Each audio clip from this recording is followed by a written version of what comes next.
आज हम बात करेंगे महाभारत के बारे में। आइए इसके बारे में हम कुछ खास बातें की चर्चा करते हैं। टीवी 9 की खास सीरीज राम रहा का ये आखिरी अंक है। अभी तक हमने अयोध्या से श्रीलंका तक का कई स्थानों की यात्रा की और आज हम बात कर रहे हैं भगवान राम की अधर्म पर जीत के बाद की यात्रा के बारे में। हमारे आज के अंक में भगवान राम 14 साल बाद अयोध्या लौटेंगे और हम आपको बताएंगे कि राम भगवान किस रास्ते से होते हुए लंका से अयोध्या पहुंचे थे। रावण का वध करने से लेकर अयोध्या पहुंचने तक उन्हें करीब 20 दिन का वक्त लगा था।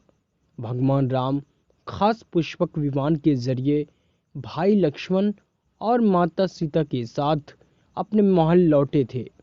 आज के अंक में हम भगवान राम के वनवास के आखिरी चरण की बात करेंगे, जिसके साथ ही हमारी खास सीरीज राम राह भी आज खत्म हो जाएगी। अभी तक इस सीरीज में हमने उन स्थानों के बारे में आपको बताया जिन स्थानों पर एक समय भगवान राम गए थे।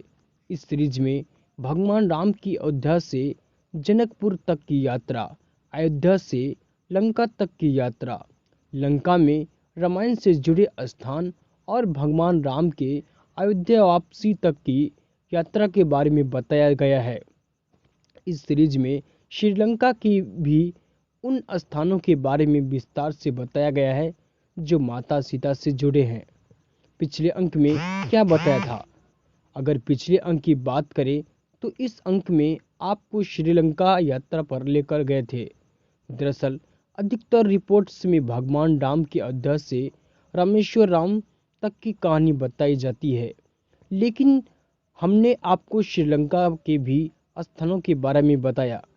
हमने बताया था कि कहाँ अशोक वाटिका थी, कहाँ से भगवान राम ने लंका को जलाना शुरू किया था और कहाँ माता सीता ने अग्नि परीक्षा दी थी, जिसमें आज का श्रीलंका और उस वक्त की लंका के बारे में काफ़ी जानकारी दी गई थी और बताया गया था कि वहाँ रामायण से जुड़े क्या प्रसंग है।